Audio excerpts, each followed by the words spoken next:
we got going on here? So who you taking? Who you guys taking? Running back to Cowboys. Daniel. That's who you should take. Yeah. But you don't want to play there. Get together. That's it. Get out of the way here. Well, good morning, everybody. Good morning, everybody. Rise and grind on this Monday, May 19th. My God.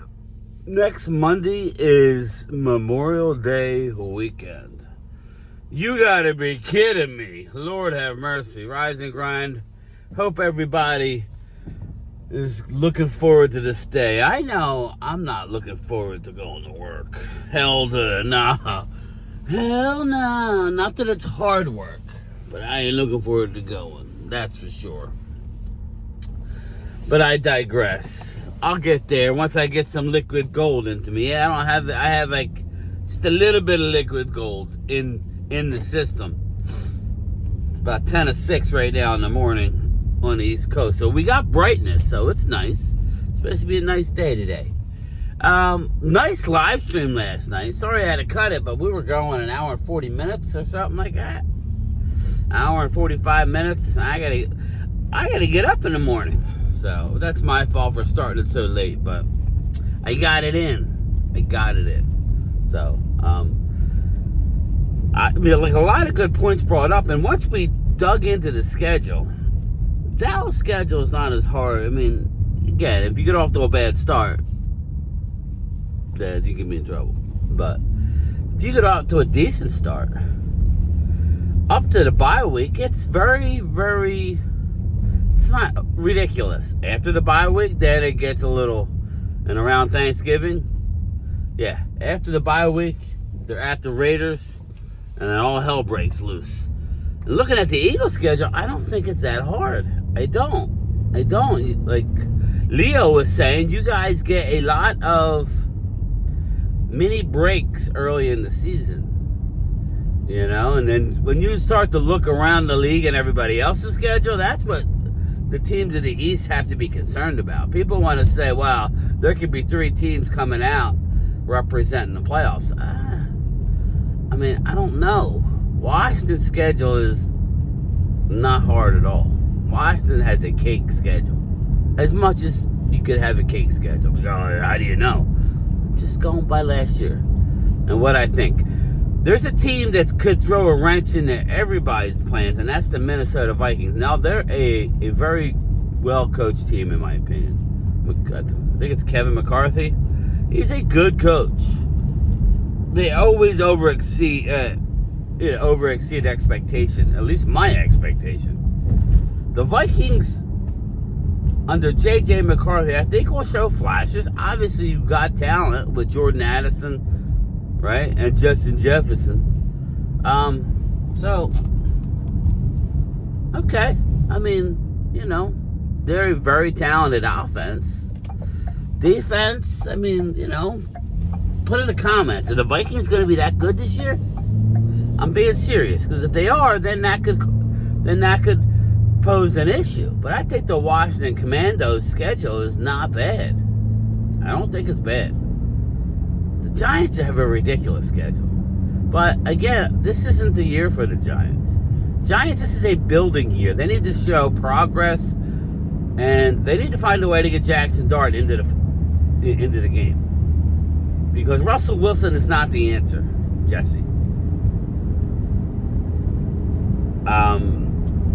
They picked up Russell Wilson, you know, before the draft and didn't want to be holding the cookie jar with no cookies in it. You know what I'm saying? So Russell Wilson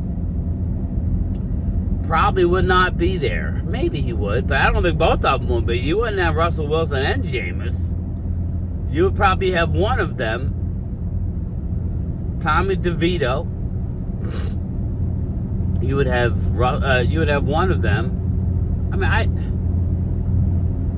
mean, I would have went with Jameis and told Russell get to stepping, just because Russell's an odd dude, whereas Jameis, you know, at least, you know, Jameis will steal you a crab leg every now and again.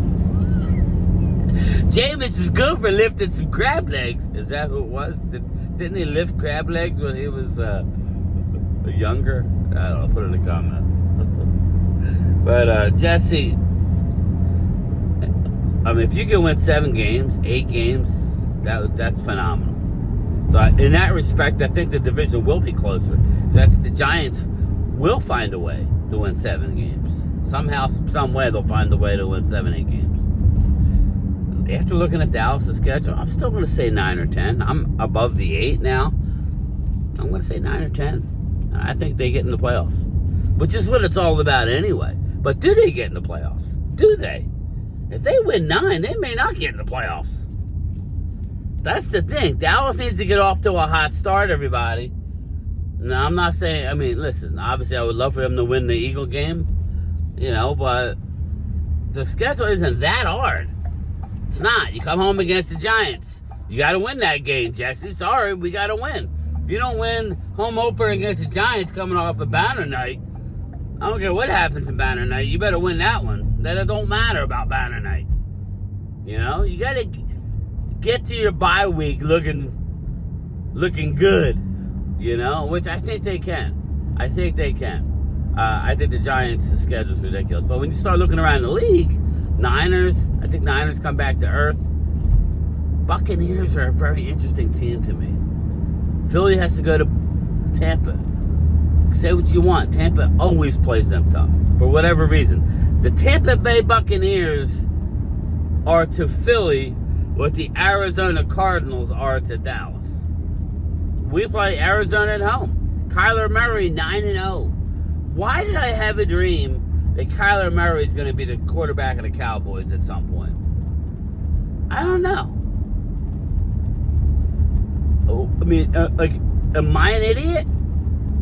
I feel like Dallas ain't getting Manning. Dallas ain't going to get a Manning. Dallas will win too many games for that. That Cooper Man, or whatever his name is. Not Cooper. What's his name?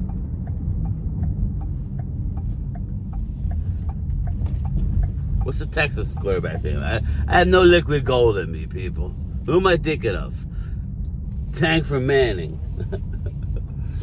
But they're not going to be in position. So, I don't know. I can see it. I mean, if it don't work out with Dak, injury-wise or something, yeah, I'm getting my liquid gold. I don't know. I got a weird feeling that Kyler's going to say, let me out. Let me go play in Frisco where I'm undefeated at AT&T Stadium. So, I don't know. But look at it. Brock Purdy. Brock Purdy. Well. You're welcome, Brock Purdy, says Dak Prescott. And why do you say that? Brock Purdy not only is going to make $53 million annually, but he took a bit of a team-friendly deal. Yes, $265 million team-friendly deal. So, in doing so, man, what the fuck are they doing up here? What's Big Dick Mitch doing? Put it away, bro. No trade clause. Sorry, I'm looking into the sun. No trade clause for Brock Purdy. So very interesting. Brock Purdy got a no trade. Young player. I don't like where that's going. These agents are getting everything they want, and I think these teams should try and play hardball. No trade is not really good for anybody. Sorry, just my opinion. It's not good for the club. It's good for the player. It is. Mobile order? Yep, for Brian. All right, huh? Thank you. You're welcome. Wow, she hunned me. Definitely not big. Well, it could be Big Dick Mitch. It could be Big Dick Mitch, but I don't believe it's Big Dick Mitch. A little too high of a voice. Big Dick. I still haven't got to my comments. Where is Big Dick Mitch from? Put in the comments. I'll say it. The Righteous Gemstones. If you don't know, you go watch it. It's only 4 seasons. The Righteous Gemstones is fantastic. I want to hang out with, what's his name? Anyway, and where the hell was I? Sorry, I got cut off. So yeah, more Niner news. I know people are all excited to hear about Bang Bang 49er gang, but there's not a lot to talk about. Not too much right now until we start getting into the OTAs. If Fred Warner and the Niners are close to a new contract, that'll save them some more money. Again, Niners are doing their business, finally. Welcome to Dallas. Why isn't Micah's deal done? Because that's what they do. Nothing really has to do with Micah. It's about when the Cowboys like doing their schedule. That's simply put. They'd rather have the player on edge until he finally gets his money than give him all this money in the offseason.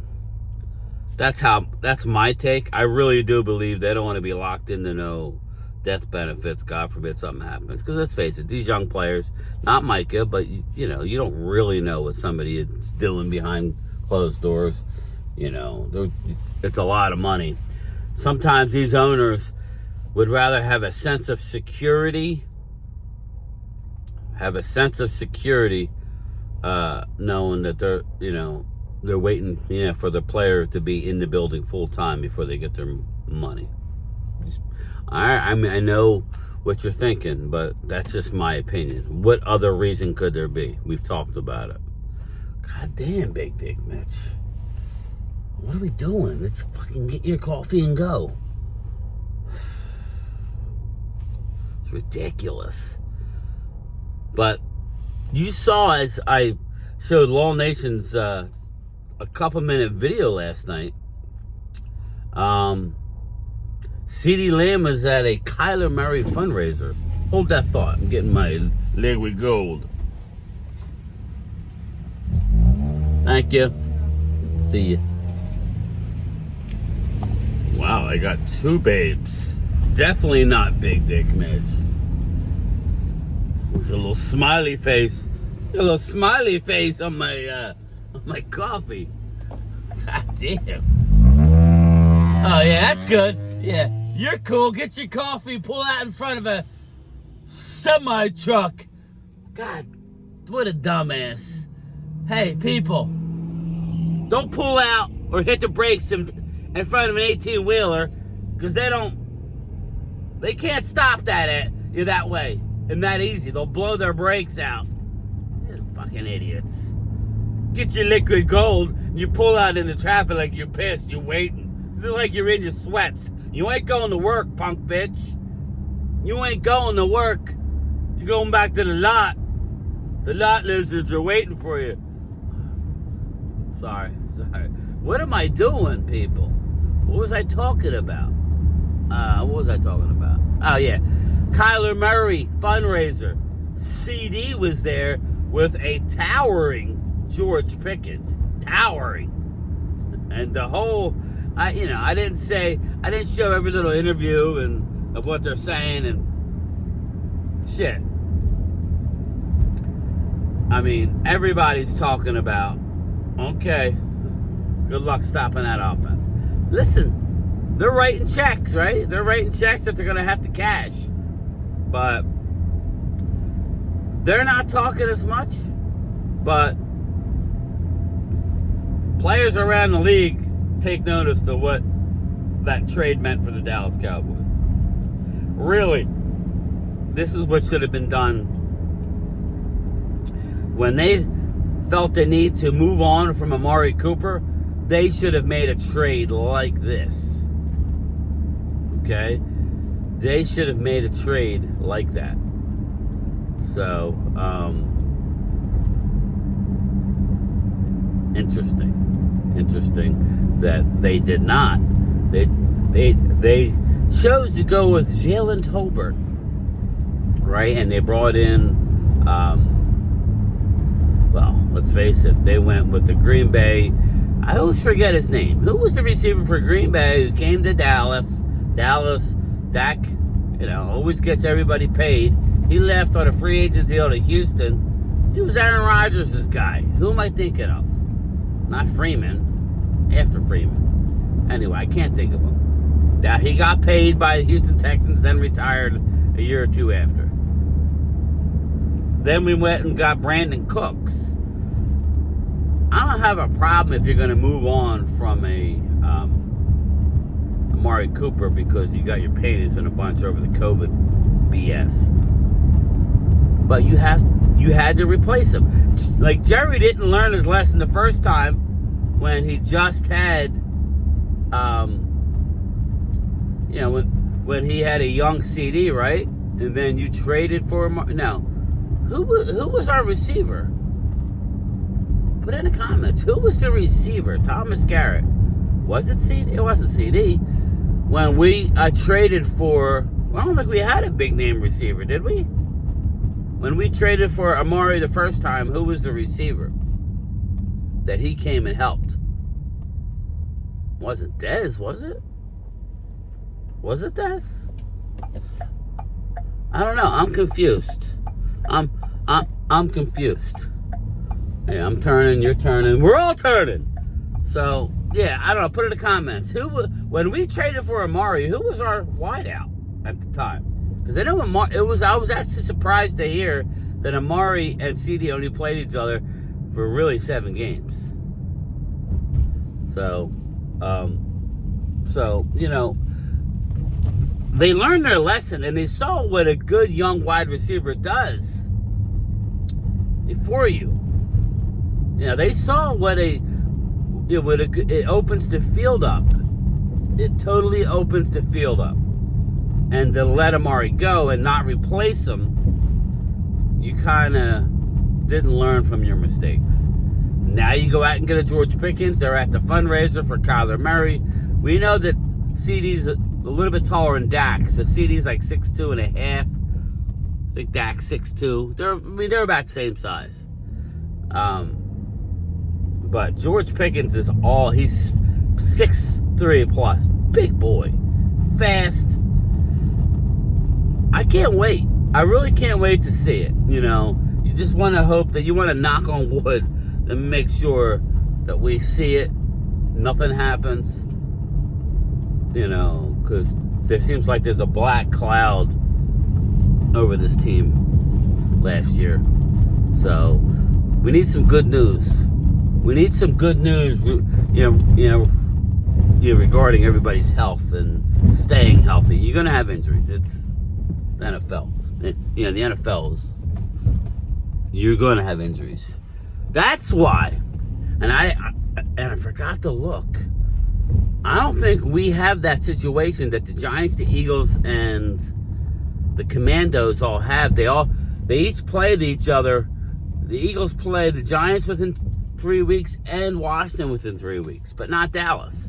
Because we play the Eagles week 1, but then we play the Eagles in the middle of the season, which I like that better. And I'm okay with playing the Eagles week 1. I really am. I am totally fine with it. I don't have a problem with it. Me and Leo didn't really talk about it. Mark, I kind of like that idea better. I mean, going to the game would be nice. I work with a guy who has season tickets, and he's like, dude, I could sell him now for $7. He has 2 upper level seats, literally 1 or 2 rows from the roof, and he's being offered $650. I'm not going to sit that high, guys. Sorry, I'm trying to go slow, so I don't clip anybody.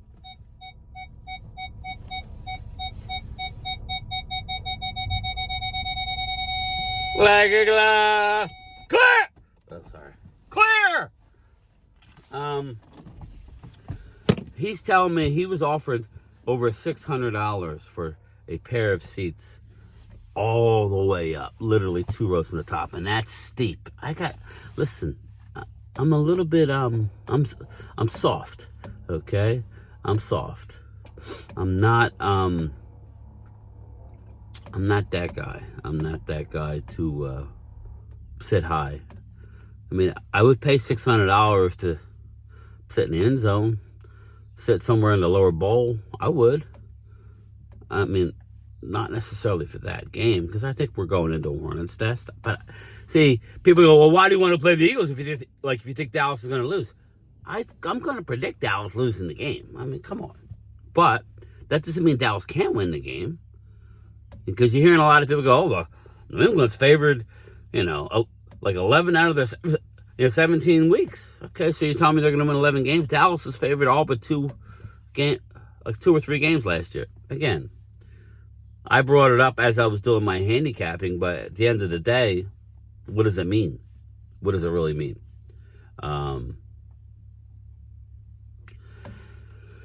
I don't know, but it's kind of interesting to me. It's kind of interesting that I feel this way, but yeah, I want to go and test to me, there's going to be no more exciting. The Eagles usually start off, at least last year, they started off pretty good in Brazil. I want all the smoke, okay? And it actually helps Dallas either way. If they get killed, then it's a big wake-up call for the New York Football Giants. If they go and win the game, well, now you're riding high. If you win a close one, you're good. I think Dallas is in a no-lose. They need that. Dallas, I guess what I'm trying to say is Dallas Cowboys need to feel what it's like to see the banners dropped. You can read about it, you can hear about it, but the Philadelphia Eagles fans are very passionate. Very, very passionate. And to see it drop, you're going to know right away. You're going to know right away the feeling. That parade, I know how we can't catch. He bleeds for you guys. But all kidding aside, that's what it's about. And I was talking to a guy that I work with, John, and he's like, I ain't going to lie to you. The second Super Bowl wasn't as good, and he's a season ticket holder, as the first Super Bowl. Getting over the hump was incredible. And I get attest to that because I don't really remember the first two Super Bowls by the Cowboys. I remember a lot of losing in the 80s. Not losing, but losing in the championship game. I remember Danny White losing 4 NFC. Danny White was the Donovan McNabb of his era. He just didn't make it to the Super Bowl. Danny White was a hell of a player. Could not get over the hump. And then in the 90s, we finally turned it around, and I was in my prime. I wasn't like, no offense, Drew, but I wasn't in my 50s watching Super Bowls. I saw when I was 21 years old. That's why it's different for me than it is like Wade. I saw the heartbreak losing to the Steelers. That was my first experience as a Cowboy fan. And then I even remember heartbreak losing to the Eagles in the championship game. And the Eagles went on to lose to the Raiders. I remember that in 1980. Remember that like it was yesterday. So heartbreak. But I remember the good times. The 90s are beautiful. But I remember the second one wasn't quite as good as the first one. And then the third one, Super Bowl 30, where Neil O'Donnell gave us the Super Bowl. That one wasn't as exciting at all. So I could see where this is going. Welcome to the club. This is what happens when you win, everybody. But anyway, that's it for me. I'm at work. I'm already late. Whatever. Liquid Gold getting ready to hit the system. Let me know who I'm thinking of. Who was the wideout for the Cowboys when we traded for Amari? I'm having a mental block. Put it in the comments. Talk to you later. Maybe we'll do something later. Take care. Late. That Quintamino Bay don't last over here, man. That shit dead. What is that? That's what they call Quinyon Mitchell. What? You guys are right here. They said Guantanamo Bay. That's where they said you headed. Wow. I said, they crazy. Y'all ever seen Prison Break? Stop the cap. Ever seen Prison Break? My captain came. They said, oh, see, now they drag. I think Eagles fans are here. I don't care. Who's in They here? talking about you going to Guantanamo Bay. Guantanamo Bay. All right, so I here's ain't the never deal. been locked down.